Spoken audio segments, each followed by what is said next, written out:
Welcome to the Backyard Professor Responds. I found a second video of Book of Mormon Central where they are proposing discovering the historical authenticity of the Book of Abraham, and I believe it's pure pseudo scholarship. So I was going to make a fairly short response, but the evidences I found in order to demonstrate they do produce pseudo scholarship is really important because it demonstrates again, and I know it sounds like a broken record. I'm well aware of that. But they continually take things out of context. And their scholarship just sucks. Let's take a look at the first clip.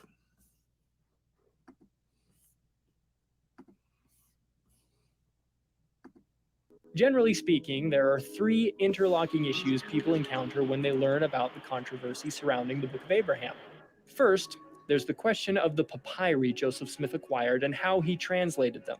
Second, there's the question of Joseph Smith's explanations of three facsimiles published along with the text of the Book of Abraham.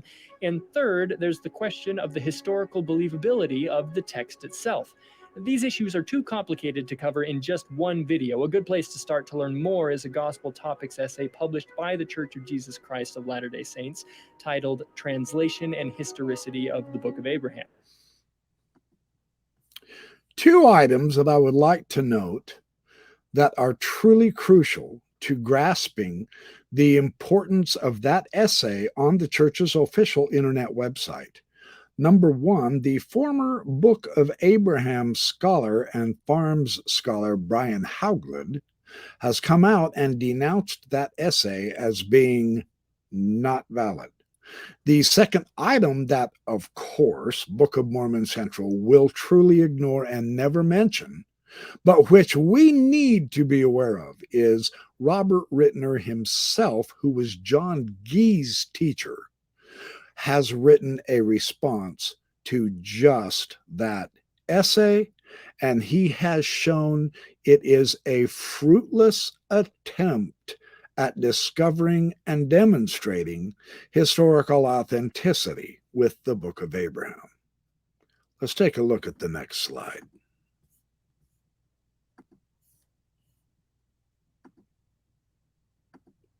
This video is just going to focus on the last issue, the historical believability of the text of the Book of Abraham.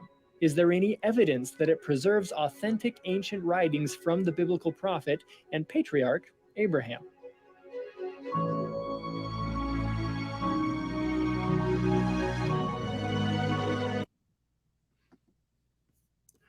And the answer to that is no.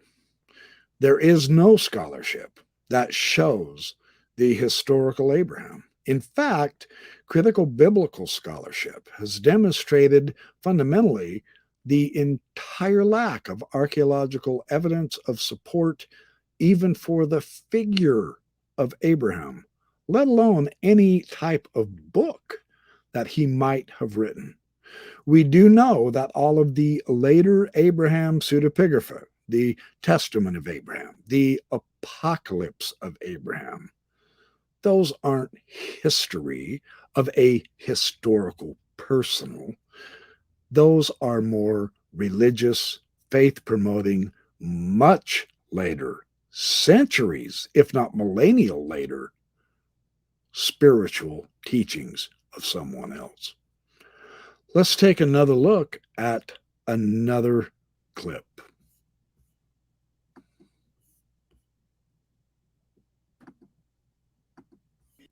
Do we have any evidence for what's depicted in the first chapter of the Book of Abraham?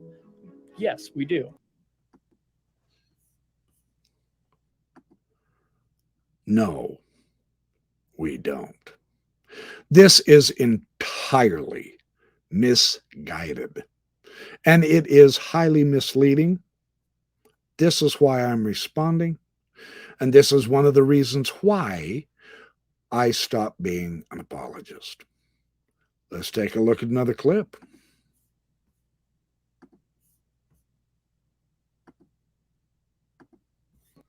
While most scholars in the past and today believe Abraham's Ur was located at a site in what is today southern Iraq, a good case has been made by some scholars for locating it in what is today southern Turkey or northern Syria.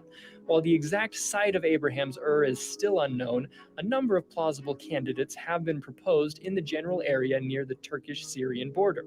Archaeological discoveries confirm that during Abraham's day there was a discernible measure of Egyptian culture, trade, and possibly even military presence in Syria-Palestine.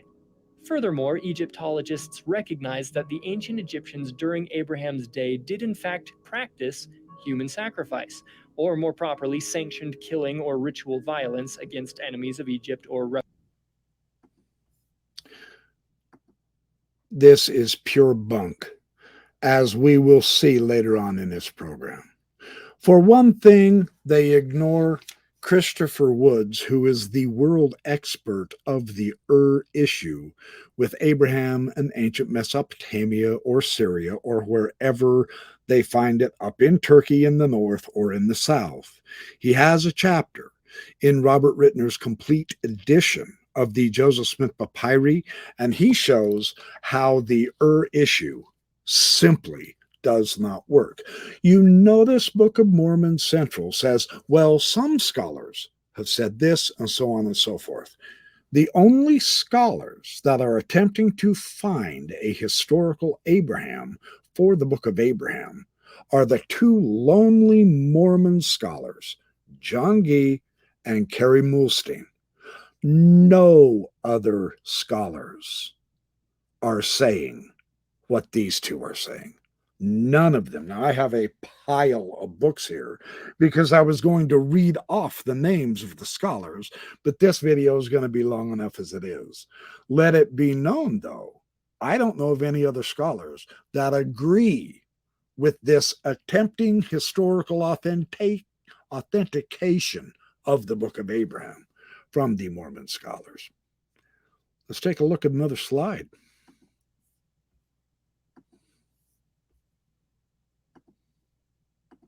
rebels against the king. Even the names of gods mentioned in the Book of Abraham appear to have external confirmation. The god Elkanah, for example, is very likely a shortened form of the Canaanite deity name El-Konei Haaretz, or God who created the earth. This god was worshipped as El-Kunir-Shah by the ancient Hittites living in Anatolia. There is also evidence that the other gods mentioned in the text, Libnah, Mamakra, Korash, and Pharaoh, were anciently worshipped in. This is pure balderdash, as we are about to see. Let's take a look at another slide.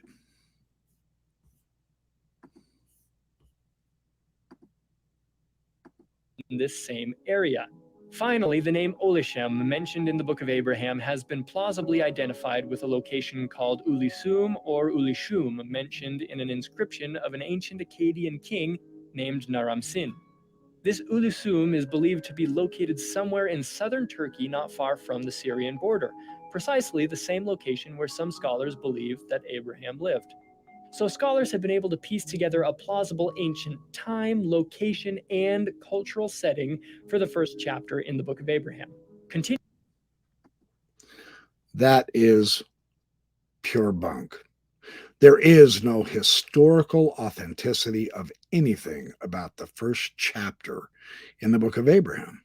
Now, the advantage that we have today, and which apologists like Book of Mormon Central are completely ignoring, except for just naming the names, is that we have a full historical contextual response by the actual Egyptologists who trained the Mormon Egyptologists.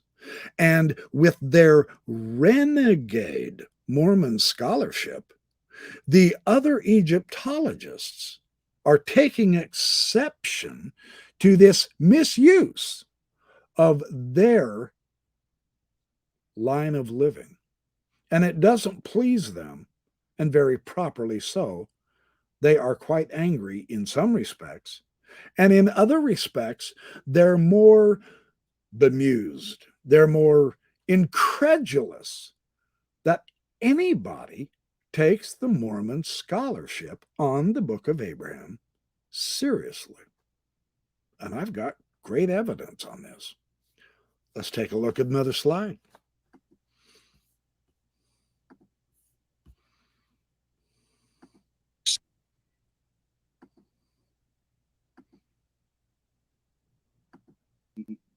Those are all gibberish and don't exist and have nothing to do with anything Egyptian whatsoever and never did. Okay, so that's 5, 6, 7, and 8, which are the canopic jars, according to you, Dr. Rittner. Yes, according to me and everyone else. And so Joseph names them idolatrous gods, Elkanah, Libnah, Machmara, and Korash. Really quickly, RFM, do we have any idea where those names come from? Do they appear like a town next door to Joseph, or some apocryphal writing that he read? Do you know of any attempt to sort of figure out where he got those names? This has been a longstanding hobby of Mormon apologists to try and come up with some connection to either a place name, a person name, or pretty much any name you could come up with in any language, whether it's Egyptian or Mesopotamian or Hittite or Hebrew, and to come up with something in some other language at some other time that sort of sounds like one of these names, and then to proclaim it as a bullseye. And?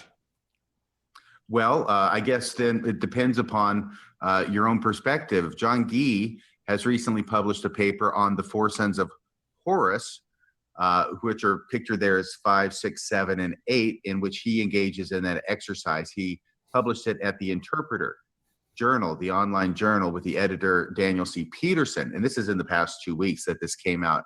And he is so taken by the connections that he has managed to draw with Hittite and Mesopotamian names that he has proclaimed in the conclusion that the odds of Joseph Smith guessing these 4 names correctly are astronomical. And as he puts it, they are equivalent to winning the Powerball lottery 3 weeks in a row.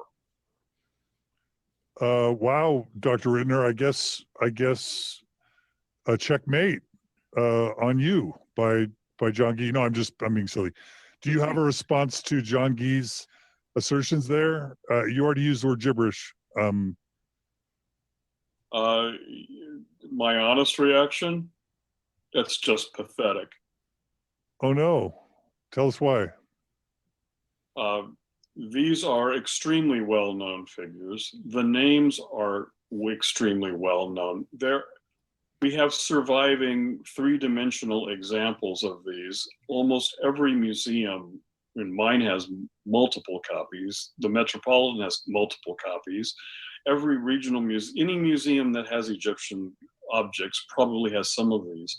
Most of these have the name and hieroglyphs written right on them. I don't have to make it up. It's right there. John Gee knows that. He has had training, even though he goes out of his way to ignore it and pervert it at every opportunity. In no case were these jars ever associated with the Hittites or Mesopotamia. And if you can weasel out some, and the operative word is weasel, some kind of a connection to some far-flung place, that's meaningless, because these jars never had anything to do with it. It doesn't make any difference if you can find an Elkanah coming out of Kentucky. That doesn't make it connected to a jar that has a known name and a known function and was never connected with that name in any context in the real world where I live, but John Gee does not. I would argue that's pretty straightforward. Now, this interview that I'm sharing with you, in a response to the Book of Mormon's central claims on the historical authenticating evidences, they think, for the Book of Abraham, was done a few years back, and both John Dehlin and Radio Free Mormon were able to interview the Western Hemisphere's greatest Egyptologist, Robert Rittner, and they discussed in detail all of John Gee's and Kerry Mulstein's arguments, which this particular Book of Mormon Central video discussed. And so what this is going to demonstrate is the vast amount of background material, the vast amount of the actual Egyptological linguistic materials that both Gee and Mulstein not only confuse and get wrong and mistranslate, but which also they flat leave out in order to go chasing will-o-wisps off into a completely irrelevant country or culture, such as Mesopotamia or the Assyrians. But that's not where the book of Abraham is coming in. It's with Egypt that the story of Abraham has to do. But they can't find authenticating names in Egyptian in Joseph Smith's explanations. He got none of the names of the four sons of Horus correct.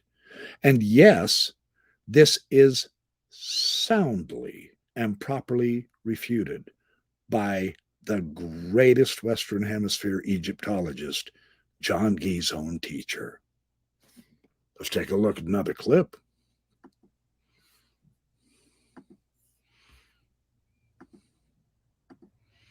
And Dr. Rittner, you're saying all of these men should have known better. Yes. Well, what I'm actually saying is they did know better. Yeah. And, for whatever reason, they chose not to express that and to look for ways to argue against what's obvious. When I worked on the Book of Abraham, the reaction by my colleagues was, that stuff is ridiculous. Why bother? No one would take that seriously. None of my colleagues. I mean, it's dismissible immediately, which is why all the way back to the Spalding book, which we'll eventually talk about, I'm sure, this has been dismissed out of hand by everyone. And when I was first considering publishing the book, and the idea was sent to a colleague to see whether the Institute would publish it, the response back was, why waste your time with something like this? It's ridiculous. I mean, this is coming out of Germany. The remark was, it's just, why bother? I mean, it's so completely absurd that no one would give it even 5 seconds of time. So no Egyptologist, real Egyptologist, would spend 3 seconds reading John Gee's article on Elkanah. They wouldn't bother.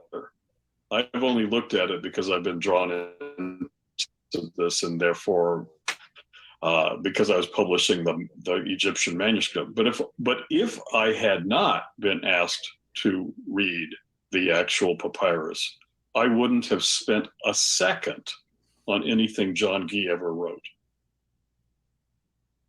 I think that's pretty clear. Very clear to everyone except Book of Mormon Central, who apparently has not got the memo. Let's go to the next video clip.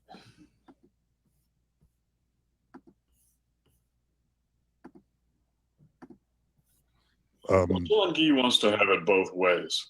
He tells his audiences that no one can critique or understand this document unless they have a degree in Egyptology like him. But he won't discuss it with me because I have a degree in Egyptology like him. Which is it, John? You're going to respond to me or you're not going to respond to me. If you don't want to respond to me because you don't have the facts, then don't tell people or pretend to people that you do. Because quite honestly, John, you don't. Now, this is the updated information that Book of Mormon Central does not allow their readers to know about unless you've done some serious internet researching on this whole issue. And my suspicion is the vast majority of the crowd who watches Book of Mormon Central is satisfied with what they see without actually asking, but is their material valid? And we're nowhere near over yet. It actually gets worse. Let's take a look at the next clip.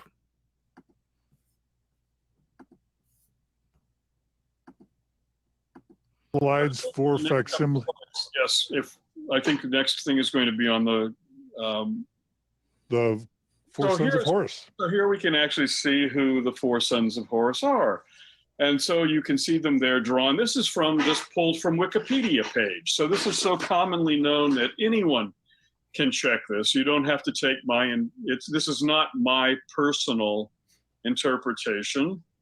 It is well known. The Egyptians' texts survive, which describe it specifically. And there are the gods, and there are their actual names that you can read. Imseti, which is the human-headed one. Duamutef, who is the jackal-headed one. Hapi, who is the baboon-headed one. And Kebesinuef, who is the falcon-headed one. So there's not Elkanah, etc., etc. We have these names.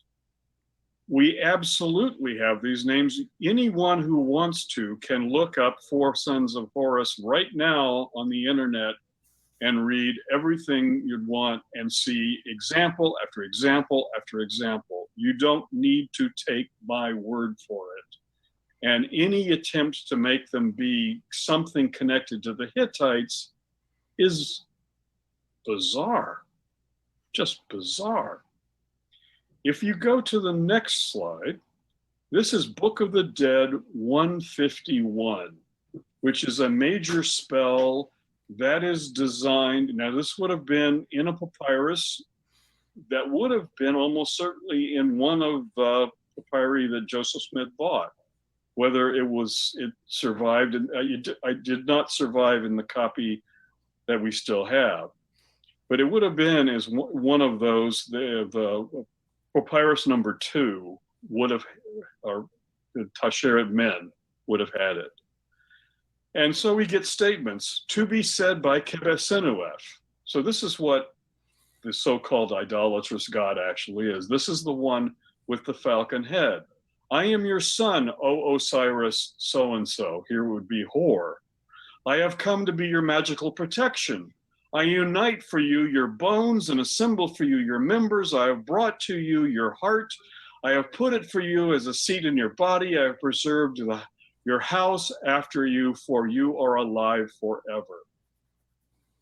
To be said by the baboon one, I am Hapi, O fill in the blank here. I have come that I may be your magical protection. I have attached for you your head and your limbs.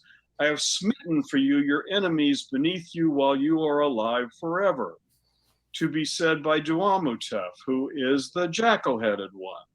I, O Osiris, I am your son Horus, your beloved. I have come that I may save my father Osiris from him who did him harm. That is the god Seth. I put him beneath your feet forever. If you trample something down, that means you have control over it. And here you're invoking Osiris, which means you're at the same time invoking the dead man, who is now merged with in a form of Osiris. To be said by Imseti, that's the human-headed one. I am your son, O fill in the blank here. I have come that I may be your magical protection. I preserve your house, abiding as Ptah has commanded. That's the craftsman god at Memphis, as Re, the sun god himself, has commanded. Then we have directions. Lo, one shall use this only when he is pure and spotless, without eating goats or fish, or going near women. In other words, you had to be ritually pure. After bread and burnt incense have been offered, no human sacrifice here, food offerings and incense. That's normal. That's what Egyptians offer, not humans. To these gods. As for every blessed one for whom this is used, he shall be a sacred god who is in the god's domain, and he shall not be kept away from any gate of the west. The Egyptians believed the underworld was in the west because that's where the sun set. He shall be a follower of Osiris wherever he goes. A truly excellent spell proved millions of times. So that's what's going on in that scene. Now, I want to challenge Book of Mormon Central to share with us their understanding of the actual Egyptology of those four sons of Horus that Joseph Smith completely misunderstood and entirely misnamed as Elkanah and Libnah and Mamakra and all of the other ones. We are now beginning to learn the actual Egyptology and Egyptian meaning and understanding, and it's nothing like what Joseph Smith said. Let's take a look at the next slide.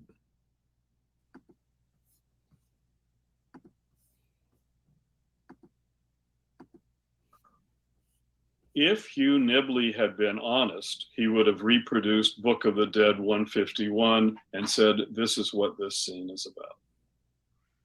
I have to admit, RFM, doesn't that kind of sound a little bit like proxy work for the dead when you hear him read that? Like what you would hear right before a Mormon temple, baptism for the dead, or even an endowment ceremony, sort of this. There's a little bit of ritualistic language that reminds me of the temple ceremony. Do you feel the same way, RFM?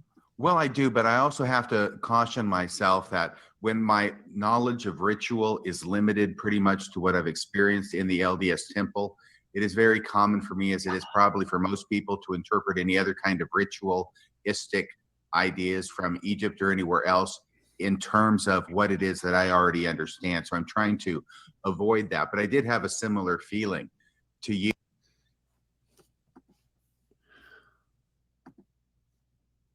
So I just don't find Book of Mormon Central evidences convincing at all. Let's take another look at another slide.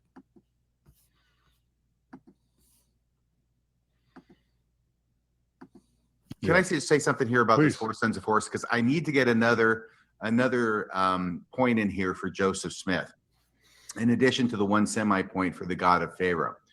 Is it correct? Because in facsimile 2, the four sons of Horus show up again in the hypocephalus there under figure 6, and there Joseph Smith translates that as representing this earth in its four quarters. Is it true that one of the interpretations or understandings about the four sons of Horus is that they could represent the four cardinal directions? So far as they are the number 4, then yes, anytime you use the number 4, you can always say that has a connotation of the 4 directions. As far as Hugh Nibley is concerned, and I learned at their knees, John Gee is concerned, Carrie Muhlstein's concerned, etc., the four sons of Horus being identified by Joseph Smith as representing the earth in its four quarters is presented as being the direct hit, absolute bullseye that Joseph Smith got right in his interpretation of facsimile 2. And I'm really, really disappointed to hear that you're telling me that's not necessarily the case. I'm telling you, he got it right that they are the number 4.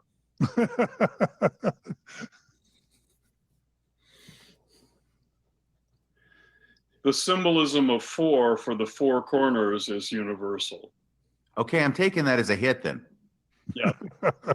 So this is one, maybe it's a half a one, along with half a one for Pharaoh and the crocodile god, Sobek. I'm going to add those together. I'm going to give me a big 1 right there. Okay. 1 out of 12. Good job. Good job, John Gee. Well, actually, it's 1 out of a lot more than that because we had to go into facsimile 2, which has a lot more figures in it than just figure 1 or facsimile 1. Believe it or not, that's coming up. And there, folks, is the supposed strongest bullseye, and the impression of an actual Egyptologist, not so strong. But this just continually degrades for Mormon Egyptological apologetics. Let's take a look at another slide.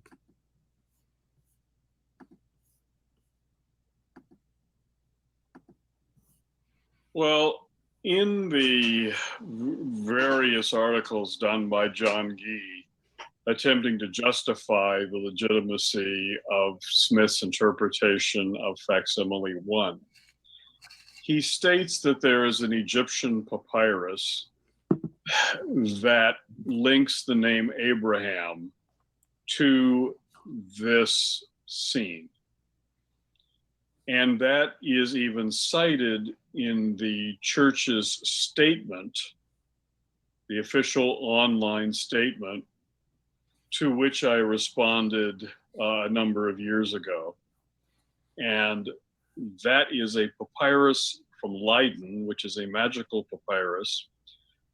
It's 3rd century, I believe, AD. So it is much, much later than the Book of Abraham, supposedly is said to be. It is much later than the actual papyrus that we've got for the Book of Abraham. So if it is connected, it would be after the Book of Abraham, not before it. But the problem is, let's actually look at it and see what it is.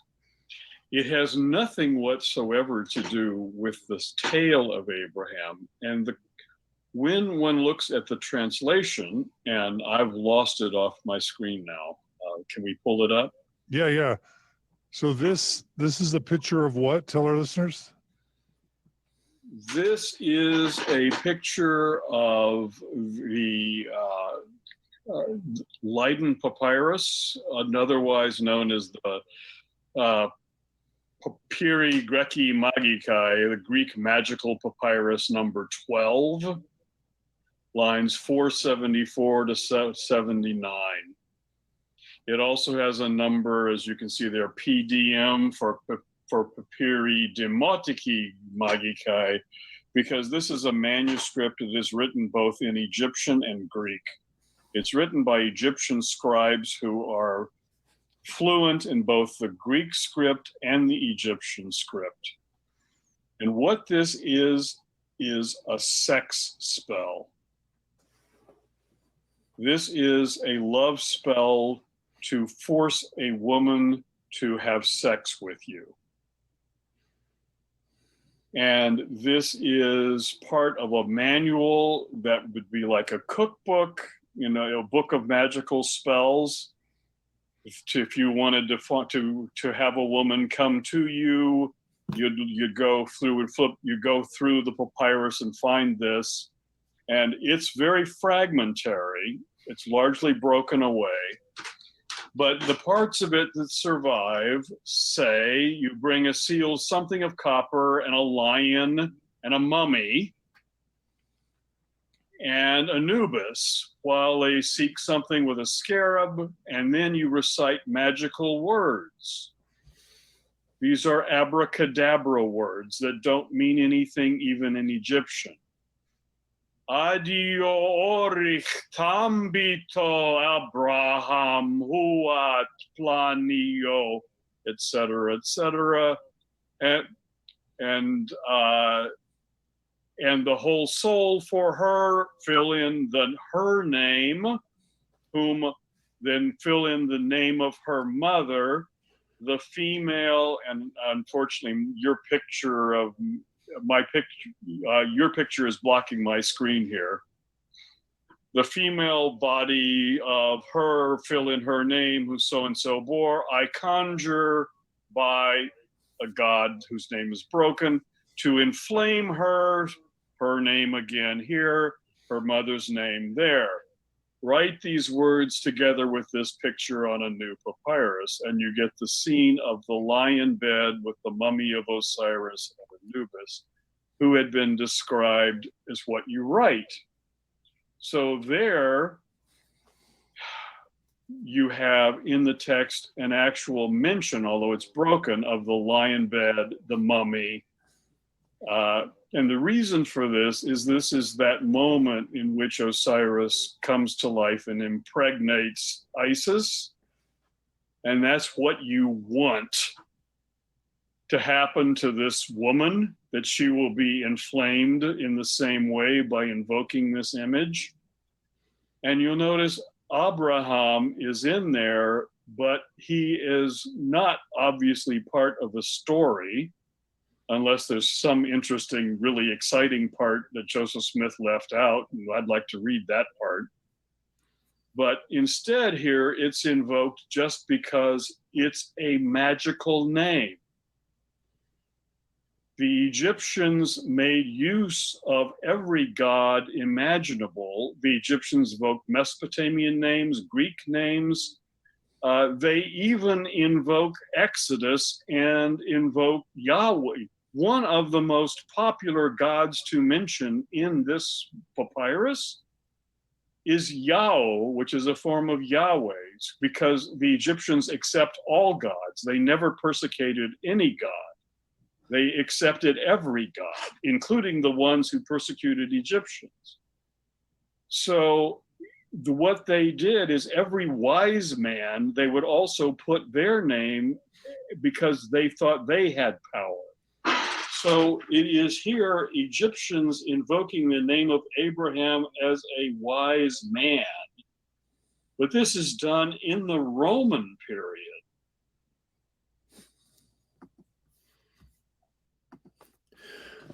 What this shows you guys is that it's really dangerous to rely on John Gee's Egyptology and Kerry Mulstein's Egyptology, because they don't have a clue what they're doing.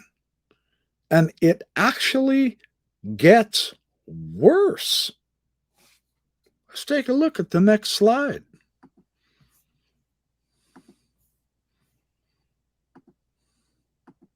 Mormon apologetics.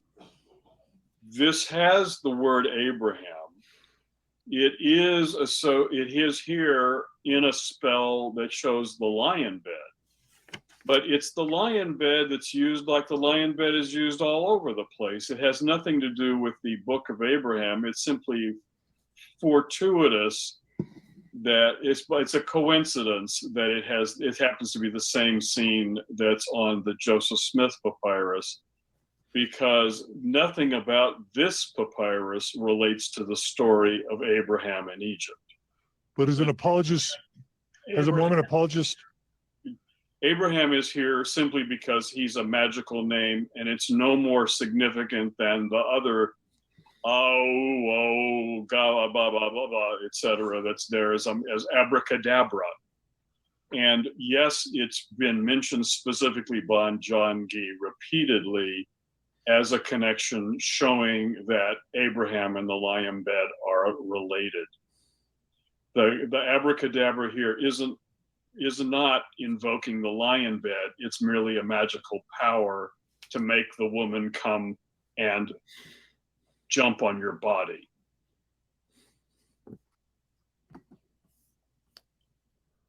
Apologetics is powerless against actual Egyptological knowledge.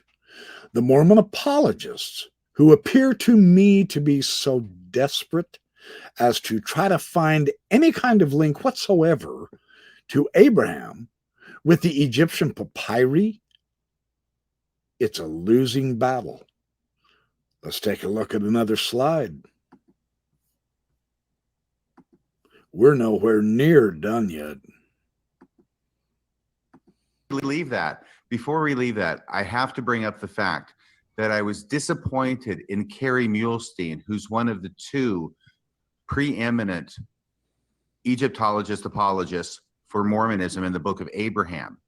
And he is on record in a video, and you probably know which one I'm talking about. It may have been in response to your video that you did initially in 2002 or so, or 2012.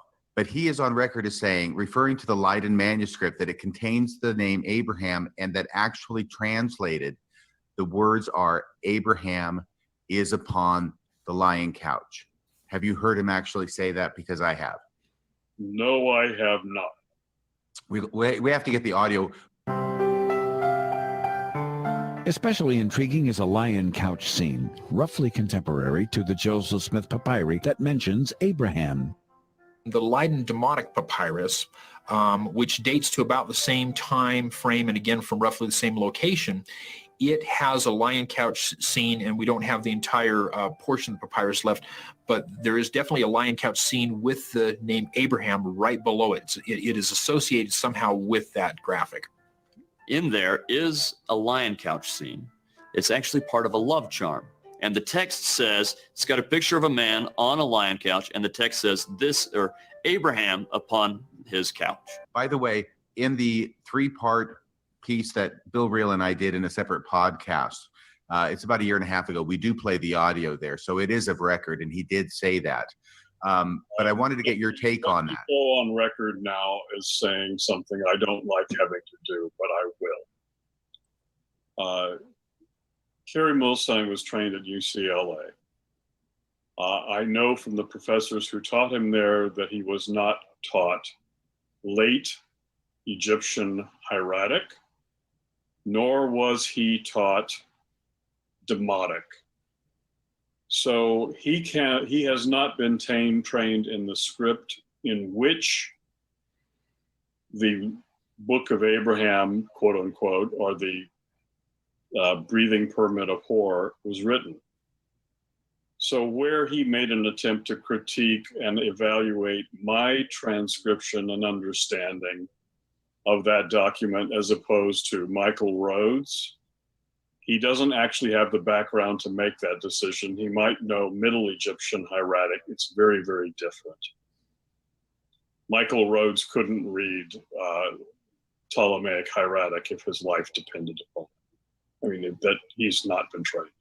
And our listeners don't know who Michael Rhodes is. I'm guessing many of them don't. He produced a book in competition with mine.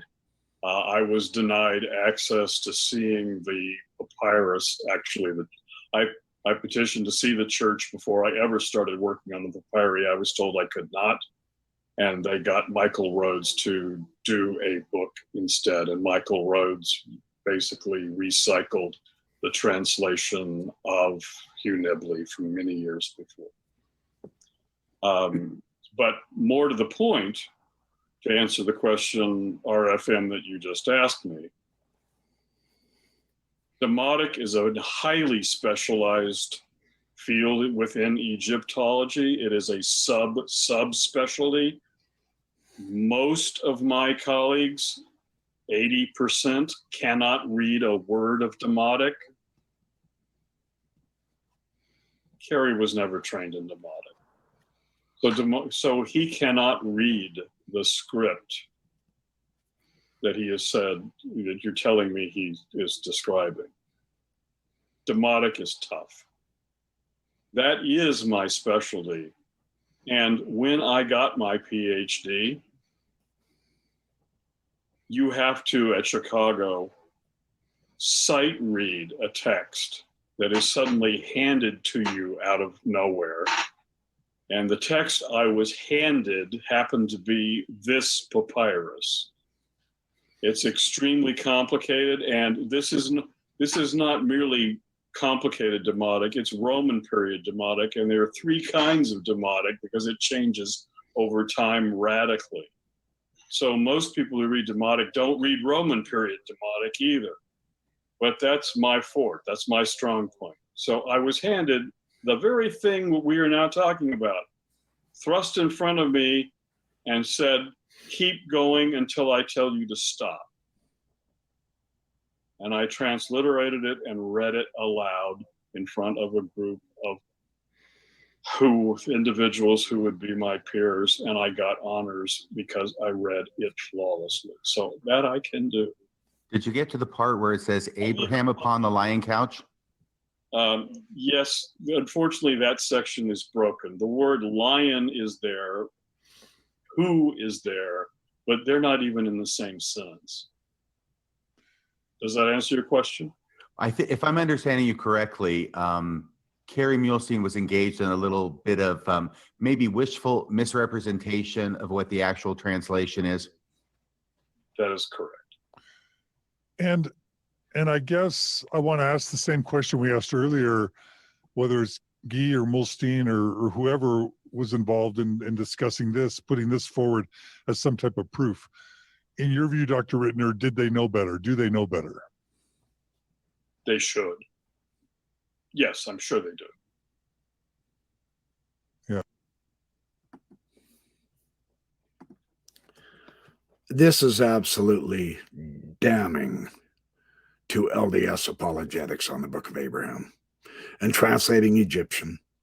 I have no further reason to take much of anything they ever say or have said seriously at all. And it continues. Let's take a look at the next clip.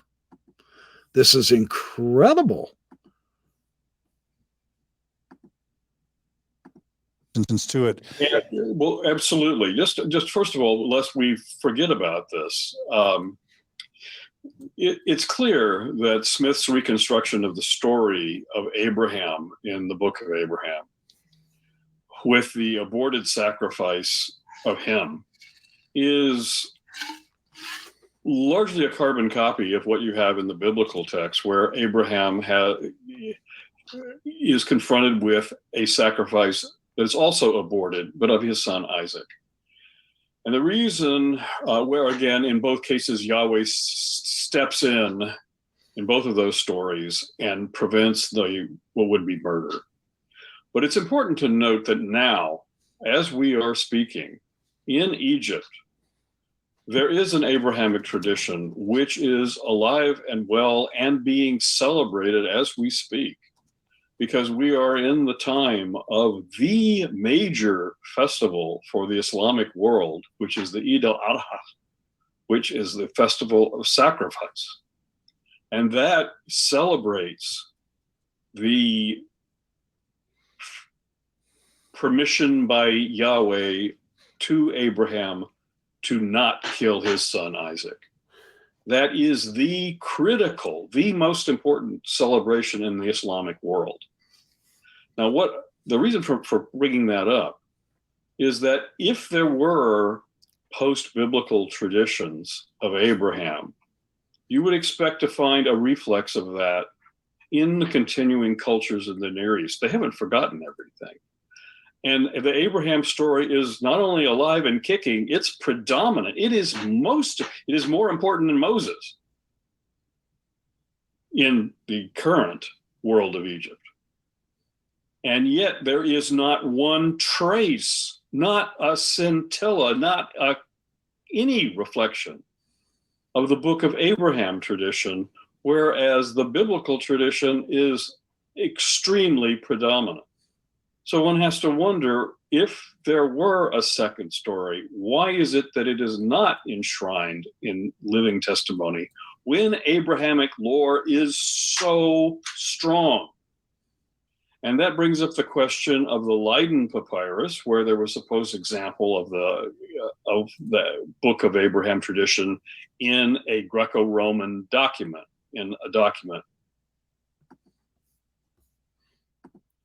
Now we're beginning to see what the real background is. And it's not what the Mormon apologists have been telling us at all. It's nothing like what Joseph Smith gave us from his imagined Egyptological point of view. It stands or falls on the Egyptological point of view because this is the nature of the papyri. This is the nature of Joseph Smith's description of his mission with the papyri. But now it gets brutally ugly. For the miscontexting and the, I hate to put it this way, but the deliberate deception of LDS apologists about what the Egyptologists have really said and shown, and how the ridiculous stupidity of the LDS apologetic arguments has come to the fore.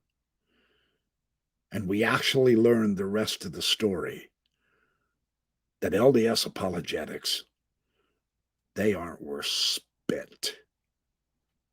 Let's take a look at another clip.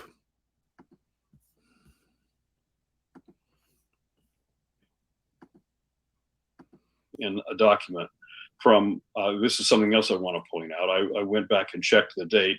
I was following the church's remark in their statement that it was 3rd century, this Leiden papyrus. It's actually 4th century. So it's 100 years even more remote from the time when Abraham was supposed to have existed. But the problem is, if it's being reflected there, why don't we see it somewhere else? And we don't. It's not there. It's not in the Islamic tradition, the Hebrew tradition, or the various varieties of Christian traditions. So that is a problem, especially when we're seeing Abraham celebrated literally as we speak. I spoke one slide too soon, or perhaps 2 slides too soon, but we recognize with this masterful response and expose of the incompetence of the LDS apologetic Egyptological authentication of the Book of Abraham, the pure power of actual Egyptology. Let's take a look.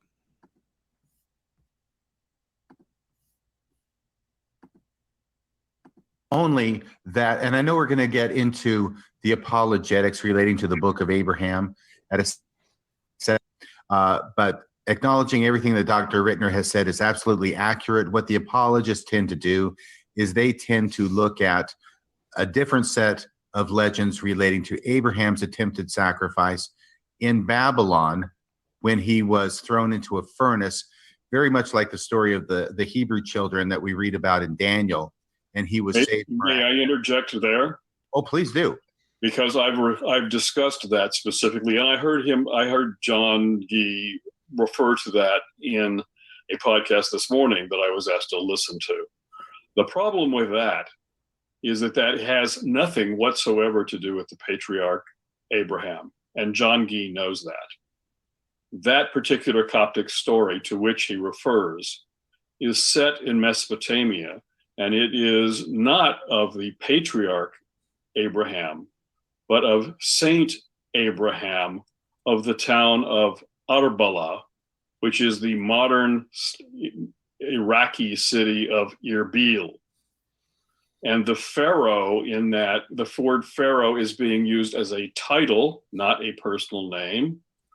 And he is not an Egyptian king. The Coptic word there, paro, is the descendant of the earlier Egyptian word pharaoh. And paro, in that Coptic text, which I have read, is simply a designation that means king. It's the same term that you would use for the Roman emperor, the king of Persia, or anywhere else. So it's not distinct to Egypt. So the king who burns this saint, this is taking place under the Sasanian Empire, all in Mesopotamia, with a Sasanian Persian ruler punishing a local Iranian saint who is Syriac, a Jacobite. This has nothing to do with Egypt whatsoever. It's merely a saint's tale from Iraq that has been copied over into the Egyptian tradition. But it's not antiquity. It's not the patriarch Abraham. And it has nothing to do with that, except that the saint happens to have the same name. So this evidence is irrelevant.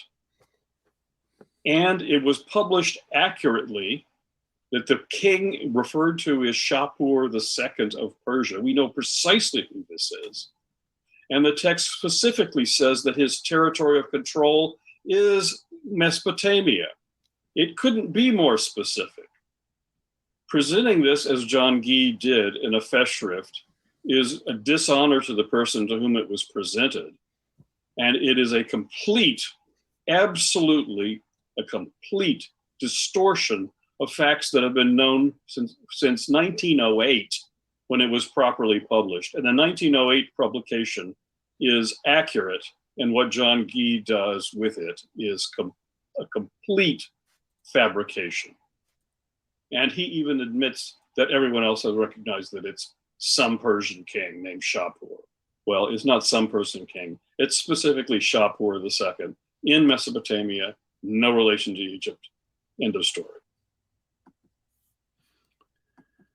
If I were Book of Mormon Central, I would be looking for a new Egyptologist. This is a complete wipeout. But we're not done, truly. Let's take a look. We've got more. This is a complete wipeout. That last week, I think it was, the Fair Mormon group does a podcast, and they had an interview. There was a lady who did an interview with John Gee, and he was presenting a number of comments about the Book of Abraham, a number of apologetic evidences for the Book of Abraham. And in the middle of this conversation, he refers to Dr. Robert Rittner in the context of talking about sacrifice, specifically human sacrifice, among the ancient Egyptians. It was John Gee's position, and still remains his position, that actually the ancient Egyptians did perform human sacrifices. And so therefore the narrative in the Book of Abraham is correct as to time and place, talking as it does about human sacrifices. He notes that Dr. Robert Rittner states that there is or was no human sacrifice in ancient Egypt. But then John Gee says that Dr. Rittner has apparently forgotten what he wrote in his doctoral dissertation, in which Dr. Rittner stated there that there was such a thing as human sacrifice in ancient Egypt. And then he said that, of course, somewhat facetiously, implying that Dr. Rittner has reversed his position from his doctoral dissertation to what he's claiming now. And this is important because when we look at Joseph Smith's, and we know from last week that when Joseph Smith has this human-like figure on top left, that should be Anubis, but they've drawn in the head and they've drawn in a sword or a knife, even though that's not what that should be represented there, that Joseph is imposing on this a human sacrifice. And so we've got Joseph Smith basically in effect claiming that Egyptians were involved in human sacrifice, 2,000 years before BCE, right? And so that's the main contention. And then Robert Rittner would then have you, Dr. Rittner, would have opinions about whether in Egypt there were human sacrifices at all, or there's any evidence of that. Is that right?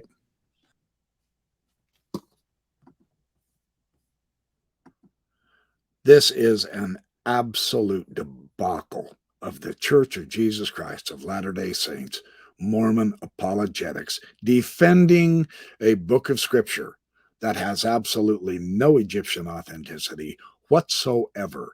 But how lousy John Gee treats the work of Robert Rittner is criminal. But Rittner does get his revenge. Let's take a look.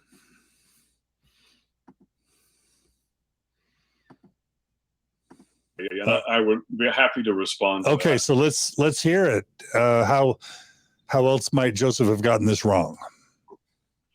All right. Well, if we're going to deal with the issue of human sacrifice, the problem with the reasoning being done by John and Carrie Mulstein with regard to this is you can't merely argue, does human sacrifice exist?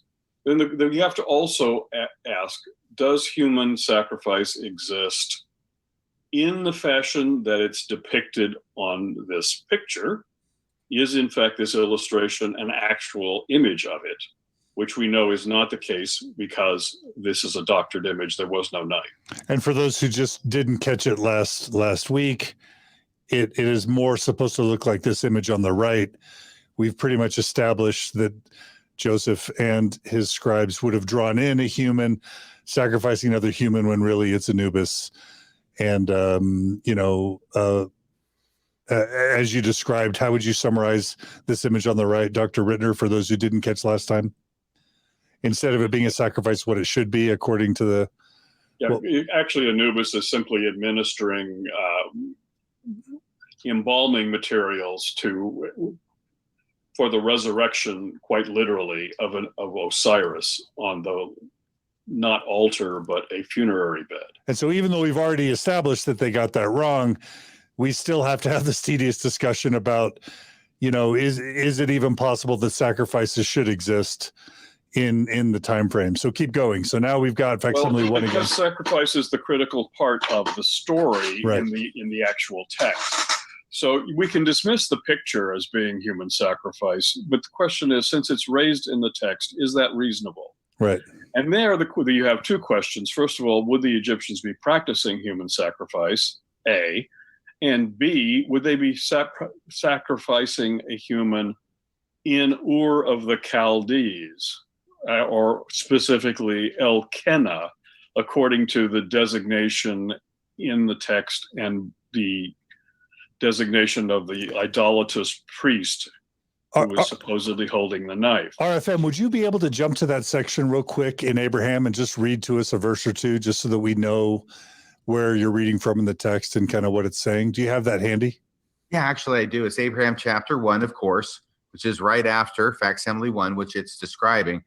And I will say something that just is interesting to me when I listen to the apologists such as Kerry Muhlestein speak. Sometimes they incorporate elements of Abrahamic lore into the book of Abraham. And they talk about Abraham here being sacrificed because he was preaching against the idols that his father worshiped. And there are some old accounts in the Abrahamic lore about him breaking apart these idols with a hammer.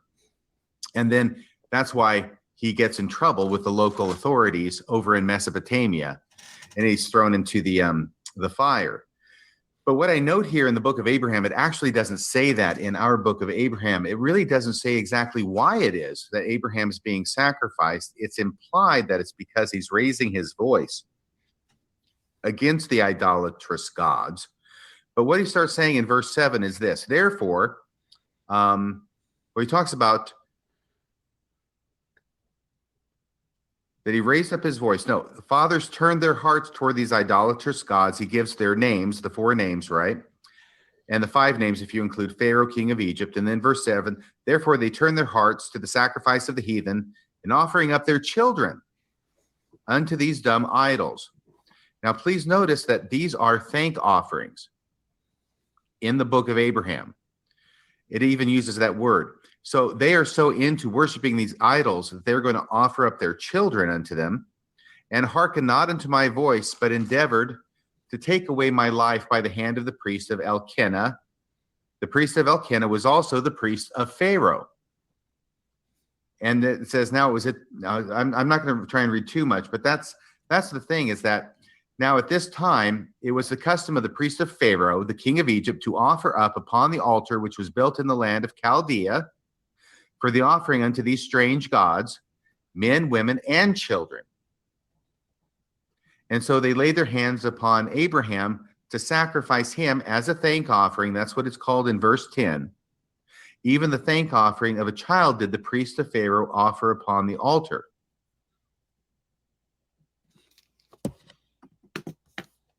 So will the Book of Mormon Central bother to update their information at any way they can? Because so far they have utterly failed to confirm any kind of historical authenticity in the book of Abraham, chapter 1.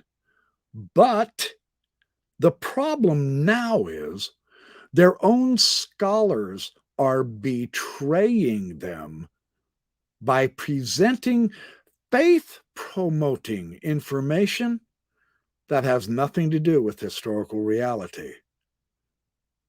Let's take a look.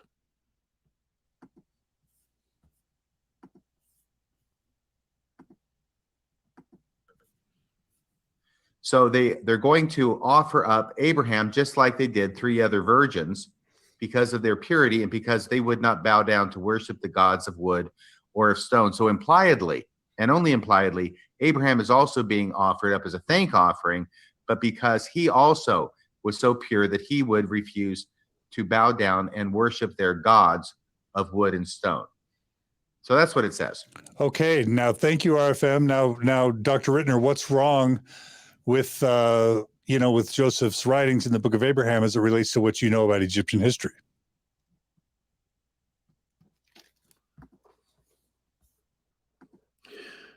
We will begin to see right now the direct engagement of actual scholarship with Mormon apologetic. I'll let you see if you can spot the difference. It's brutal. It's really, really bad for the Mormons. It is, in fact, the case in my book. Here, you're seeing here not just my dissertation, but this is the published expanded version of it. For those who want to read my discussion, you can actually do that. You don't have to take my word for it over this podcast. We actually make our Oriental Institute publications available free. I mean, you can buy the book if you like. I don't get residuals, so it doesn't matter to me whether you buy it or not. Although it is and has been our best-selling book, by the way, in our press run. So this is now in its 5th printing. What's the title of the book for those who are listening? The Mechanics of Ancient Egyptian Magical Practice. Okay. Now, in this book, I am the one who points out the existence of human sacrifice. And I do that. I do that on page 162. If you go to the, my point is, before I forget, is that anyone who wants to read this, you can do a free download of the entire book. You can get the whole book for free, digitally. Just go on the Oriental Institute website, look under our publications, look for my name. There it is. You click a button that says download, and the PDF is yours. So if you want to know anything more about the details of execration, or you want to read more deeply about the issues of the nuances of human sacrifice or sacrifice in general, it's all in there. So let's go to page 172. Just 162, rather. So here we have, you can see, for those of you who can get the visuals, you can see my section titled Human. So does Book of Mormon Central have anything left at all to try to authenticate just one chapter in the Book of Abraham? We're well aware, because we can easily see the comparison. When Joseph Smith in the Book of Abraham gets to the creation itself, he simply took what was in Genesis and changed the God to the gods. He was using the Hebrew word Elohim in its plural aspect because he began studying Hebrew. But does this idea of human sacrifice pan out as described in the historical chapter 1 of the Book of Abraham? John Gee and Kerry Mulstein had to really manipulate the historical evidence, and they got caught. And Robert Rittner caught them. You don't fool real Egyptologists. My suggestion to Book of Mormon Central is start educating yourselves with the real stuff. Let me help you. Let's continue.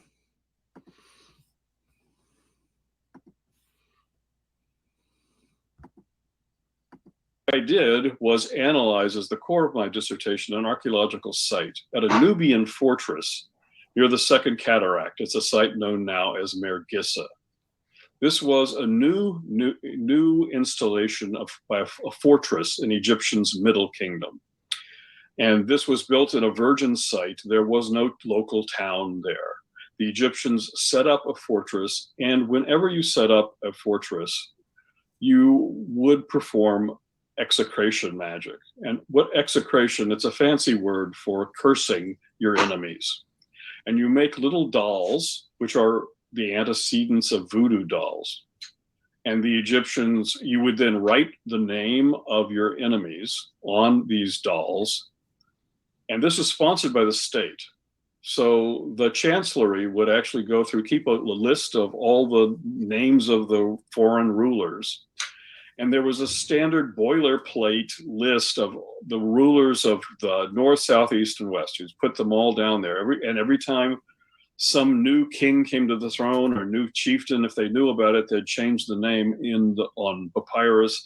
And then when you made a new set of figurines, you'd write these on multiple sets of figurines. So any one figurine would have many, many names on it. A section for Egyptians, a section for people from Palestine, people from Libya, people from Nubia, and even criminal Egyptians. And then you smash them, you stick pins in them, you burn them, and ultimately you bury them. And the thing is that what you do when you bury them is you want them to be placed in an area where there is an old abandoned cemetery. Traditionally, we find these included in cemeteries where the offerings have stopped.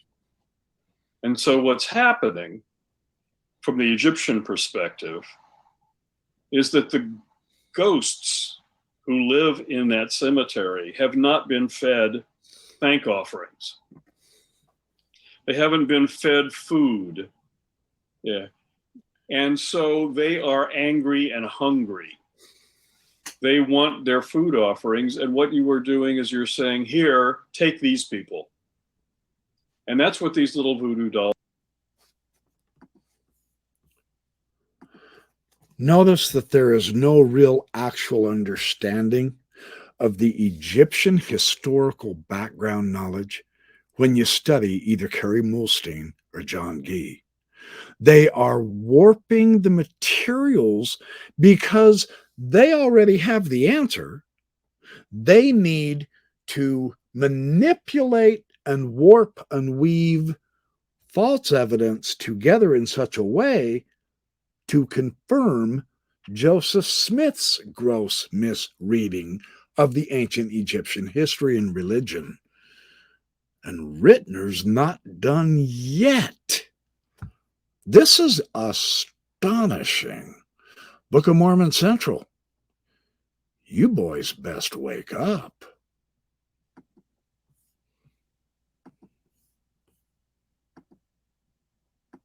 Are for, so that they will be ritually tortured by the spirits as punishment, but they are being given over to the spirits of the dead to effect the curses.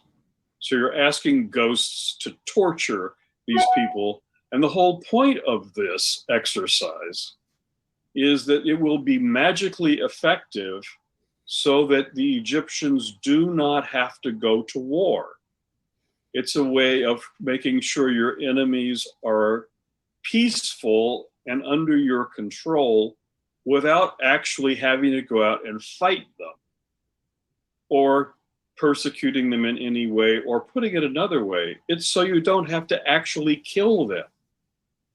So instead of human sacrifice, the traditional practice, the normal practice, the practice that's celebrated in all the temples, is the killing not of human beings, but the killing of little clay figures.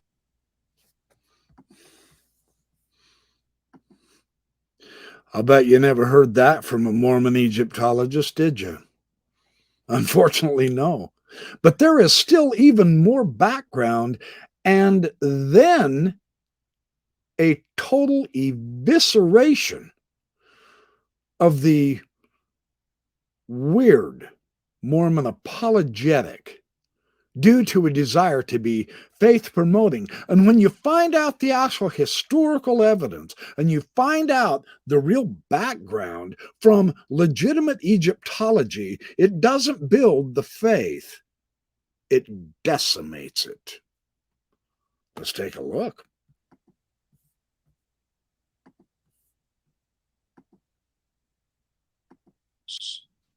That is what is depicted on temple walls. That is what execration is all about.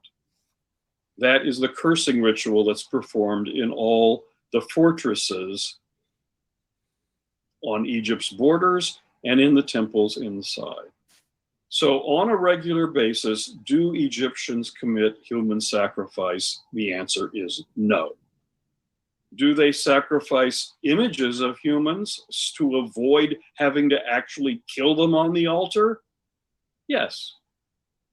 So there is some interaction with human sacrifice, and it's a way of getting out of doing it by smashing little clay dolls. Now, if you were on a fortress in Palestine, your fortresses are never going to be in a barren place where there are no surrounding towns, because somewhere very close there will be a Canaanite town, always. If you need to find a graveyard, you can find one. It's not a problem. If you are in Mirgissa, there is desert stretching away for hundreds and hundreds of miles where there are no villages and no towns at all. And there was no town there when the Egyptians. The background that John Gee and Kerry Mulstein completely ignore in order to arrive at the incorrect conclusion that there is human sacrifice. And Robert Rittner has their number, and he properly takes them to task.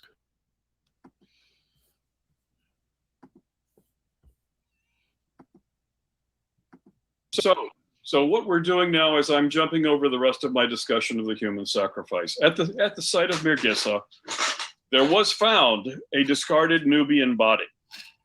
The head was cut off, and we have the flint blade that was actually used to cut the head. It was lying there by the severed skull.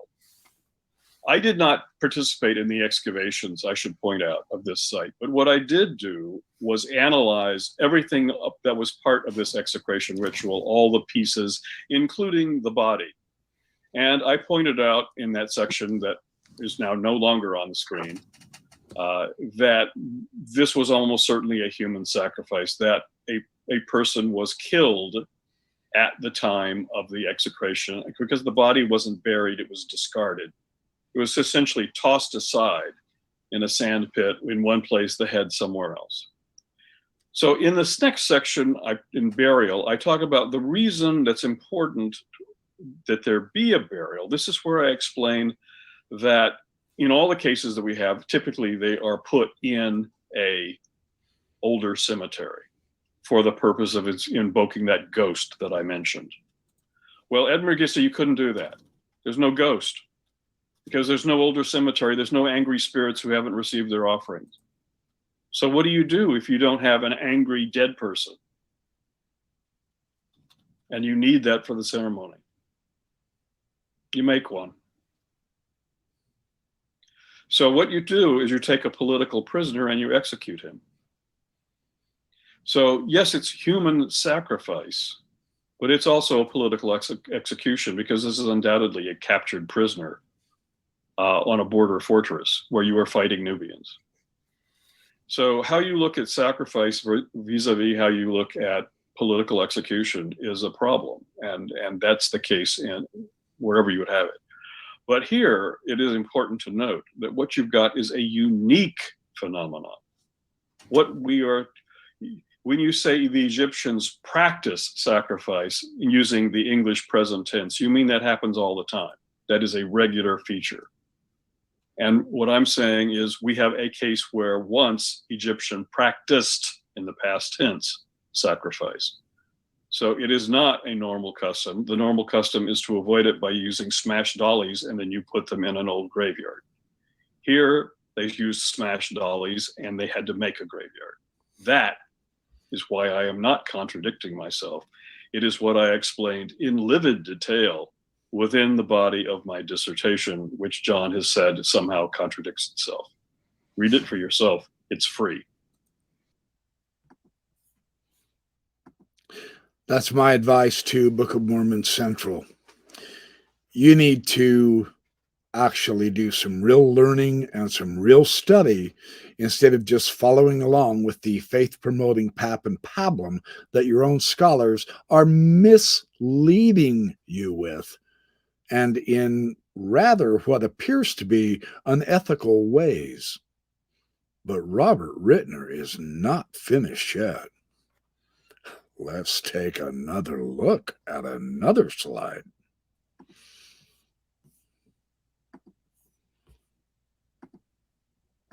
So on the podcast, when John Gee and Hannah Syriac basically say that in fact human sacrifice was a practice in Egypt, 1700 years before, BCE, and that Joseph Smith must have been inspired by God because he got that right. And you, Dr. Robert Rittner, should know that best because in your own dissertation, you talk about Egyptian sacrifice. Your response is what? Not in Egypt, in Nubia, not in Syria, not in Elkenah, if there is an Elkenah, which is problematic in and of itself. And we can talk about Elkenah in a moment when we get to facsimile 3. Right. And not as a practice, right? Not as a normative. And then we begin to learn a little bit more. Let's take another look.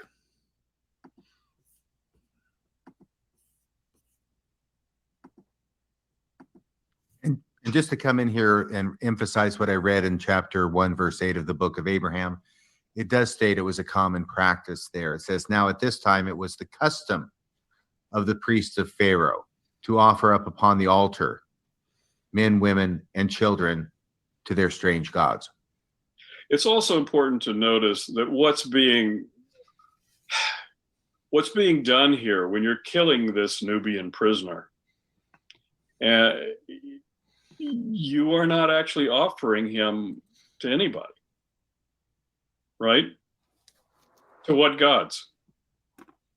He's not being killed as an offering to gods. He's being killed to make him into a ghost. So this is not being done on an altar to any god.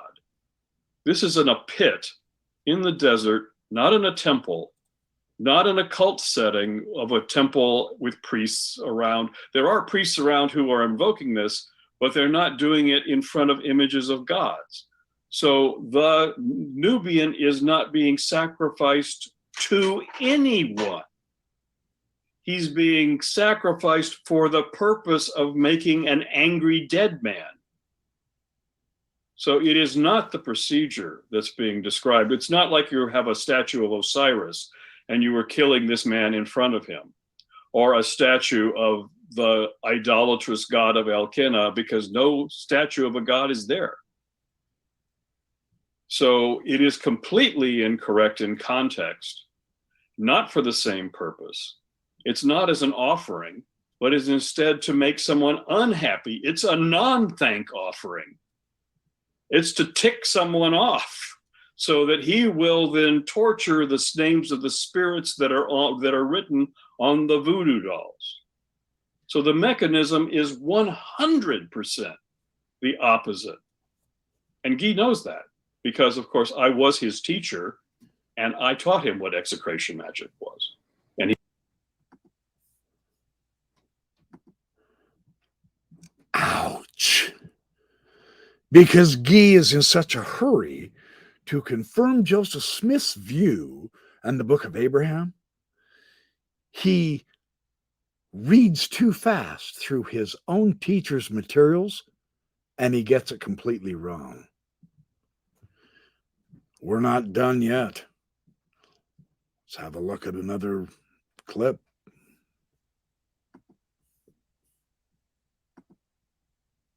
he should know better. Well, I just want to add here, because I know we want to get the facsimile too, John. Yeah. But the reason this strikes me with such force is that I listened to this interview from last week, and anybody can listen to it. And it was obvious that John Gee was making fun at your expense, Dr. Rittner. He even giggles about it, along with the interviewer, about how ridiculous you are, that you say that the Egyptians did practice human sacrifice in your dissertation, but now you're saying the opposite, with the suggestion that the only reason you're saying the opposite now is because you're just trying to tear down the book of Abraham, no matter what you have to do it. Well, what I've had to say about sacrifice has nothing to do with the book of Abraham. Right. We can talk about at some point how I was brought into the book of Abraham situation, but that's another question. We will. And I just want to underscore one other thing here, John, and I apologize. No, don't apologize. I love it. That's why you're here, buddy. Okay. Well, Kerry Muhlestein and John Gee, but especially Kerry Muhlstein's writings, he has gone to great length to say publicly and in writing, in the Ensign, and also in videotapes that are available on the internet in support of the book of Abraham, that the description of human sacrifice in the book of Abraham is exactly the way all Egyptologists, or at least the majority of Egyptologists, his colleagues, understand the way the Egyptians used to practice human sacrifice. He says 20 years ago when he got involved in this, no, it was different. People didn't understand about human sacrifice then, but that Kerry Muhlestein has almost single-handedly led the Light Brigade into changing the opinion of all Egyptologists to revolutionize the idea, and that now all Egyptologists understand that the way the book of Abraham describes human sacrifice in Egypt is exactly the way it was practiced among the ancient Egyptians. Is that statement correct, Dr. Rittner?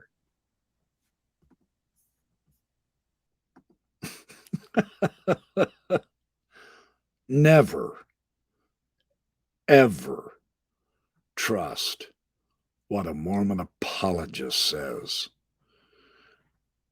Book of Mormon Central, pay attention. Your hero is getting slain. Coming right up. Let's take a look. This is truly, justifiably brutal. Well, I'll try to be as concise as I can be on this.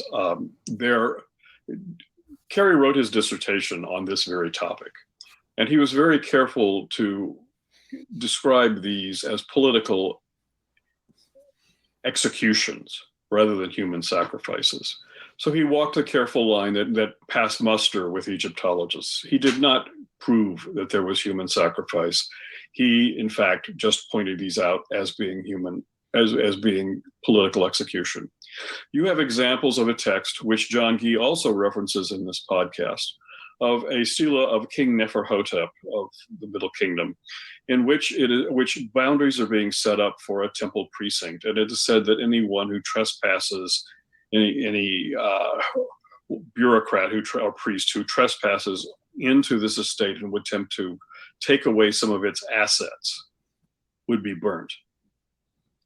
Now, that is a statement of what would happen for committing a crime. If you invade the temple precinct and plunder its resources, you will be burned. It's a death penalty for committing a crime. This is not for failing to worship the gods or failing to respect what a deity or a ritual. It's if you commit a crime, there will be capital punishment. That is not sacrifice. And yet this is the kind of example they want to choose. This is like saying, if you kill someone and we hang you for it, it's a human sacrifice. If that's the way you want to understand it, fine. Any execution could be taken in a religious way and given a connotation. And we execute people now. Is that human sacrifice? For some, you would say yes. But it's a question of, is this how the Egyptians are understanding it? And the answer is certainly not. They're putting to death for criminal purposes. There is also a recently excavated area in the Delta, the northern part of Egypt, during the time of political turmoil, where a large number of bodies have turned up that are, again, probably the result of warfare. It's been argued to be a massacre, a slaughter of captives, but that's in warfare. Is that human sacrifice? I don't think so. During the course of war, people are killed. Yes, you can say that's to the benefit of a deity or the country, but that is not what is typically understood as human sacrifice. It's military activity. So all of the examples that they like to point to that are so-called recent ones are in fact either criminal punishment or military activity. It's not a question of human sacrifice on an altar. There's no altar that's been found at this site in the Delta. There's no altar that is found in Mirgissa. There is no altar found adjacent to the Neferhotep stela. I mean, so all of that is smoke and mirrors and confusion of terms and attempting to juggle anything in order to make it all make sense. But the bigger question is, so what if the Egyptians practiced human sacrifice? Would the Egyptians have practiced human sacrifice in North Syria, where they didn't have any physical control? Would they have looked like that on that illustration, which we know is doctored and therefore cannot be an illustration of it? So it's not a question of finding one little thing that might work. You have to make all the pieces fit. And that is the continual problem with the apologists, is they find one small aspect, which if you squint your eyes and look, slightly to the left, you can say, well, it sort of looks like this. But then it doesn't fit the entire picture because you're asked to ignore all of that. And you can't ignore all of it. If the story is true, then all parts of it have to be true, not just one aspect of one picture or two lines in the text. And what they fail to do is present a complete picture. If you don't show all your work and explain all the details, then you cannot have a defense. And they never do that. And the reason is they don't have the facts. And no amount of apologetics until the end of the universe will produce facts that never were and don't exist. Notice that Dr. Robert Rittner definitely understands and knows the apologists' arguments, but they don't grasp his. Let's take a look at another clip.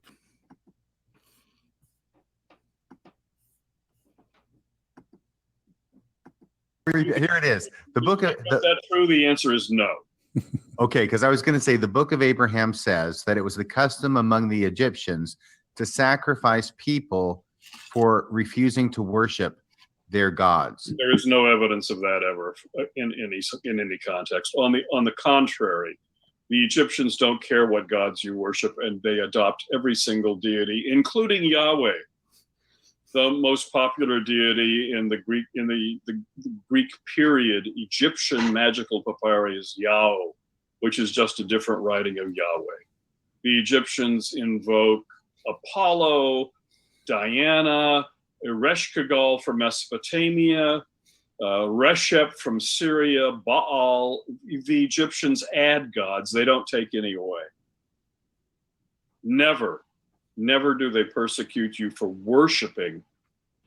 not worshiping their God. There is one period in Egyptian history, a monotheistic period under King Akhenaten, where he persecutes all the god except his favorite sun disk.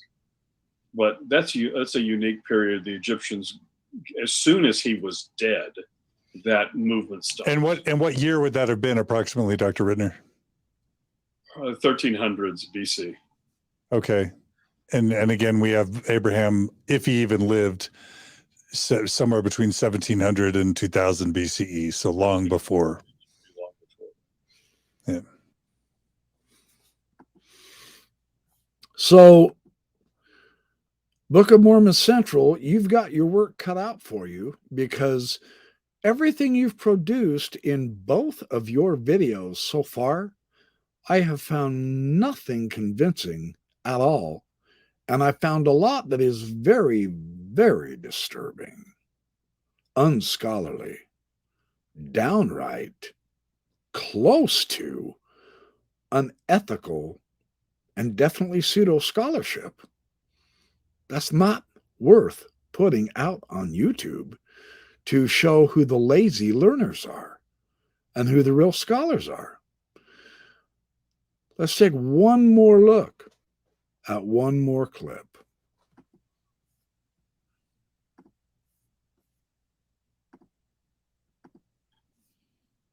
I understand Kerry has changed his mind and his approach going, now that his dissertation is published, he doesn't have to go through peer review. he can speak of human sacrifice all he likes. But if Guy or Milstein were to make these claims about human sacrifice in this time period in front of colleagues such as yourself, what would the reaction be of the colleagues? Disbelief and disagreement. Yeah. Universal. And the only reason I'm making such a big deal about it here is because both John Guy and Kerry Muhlestein have chosen to make such a big deal about it in their apologetic writings. Because when you look at it from the one side, if the ancient Egyptians did practice human sacrifice, which I understand they did not, Dr. Rittner, contrary Guy and Muhlestein, but if they had, it's not a huge support for the Book of Abraham. I mean, a lot of different cultures practice human sacrifice. The problem is that because the Book of Abraham specifically says they did practice human sacrifice, and that Abraham was on the receiving end of one of those human sacrifice attempts, that if the ancient Egyptians did not practice human sacrifice, then it becomes a huge obstacle to the truth of the Book of Abraham. That's why they have to go there, I think. Well, sacrifice is critical to the story of Abraham in the Bible. His papyrus is his way in. It is his story. It has to be based on the Egyptian papyrus, which he bought. So what he has done is he's coupled the sacrificial story coming from the Bible with the piece of papyrus, which he bought. And so then you have to have sacrifice in Egypt. It's the theme of Abraham merged with the merchandise he had. There's your story.